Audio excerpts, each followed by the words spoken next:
কথা ছিল বাড়ি বাড়ি গিয়ে ভোটার তালিকা হালনাগাদ করা হবে, কিন্তু অনেক এলাকাতেই তথ্য সংগ্রহকারীরা তা করেননি।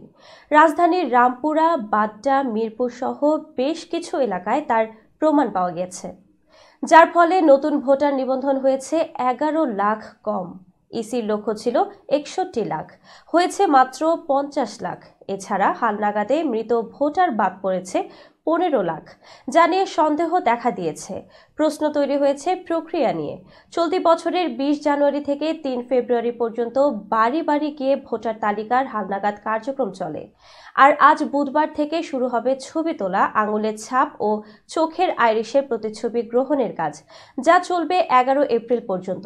নির্বাচন কমিশন এর আগে 12 কোটির বেশি ভোটারের তথ্য বাড়ি বাড়ি গিয়ে যাচাইয়ের ঘোষণা দিয়েছিল, কিন্তু মাঠের বাস্তবতা ভিন্ন। হালনাগাদ কার্যক্রমের শেষ দিন সোমবার রাজধানীর রামপুরার ওয়াবদা রোড এলাকায় সরেজমিনে গিয়ে জানা যায়, তথ্য সংগ্রহকারীরা এই এলাকায় বাড়ি বাড়ি যাননি। স্থানীয়রা বলছেন, তাদের এলাকায় অনেক বাড়িতেই ভোটার তালিকা হালনাগাদ করতে কেউ আসেনি।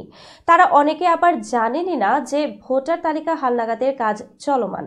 রামপুরার মতো বনশ্রী, নয়াটলার মোড়লগলি, আজিমপুর, খিলগাঁও, মোহাম্মদপুর, ডেমরা, মিরপুরের অনেক এলাকাতেও বাড়ি বাড়ি যাননি তথ্য সংগ্রহকারীরা।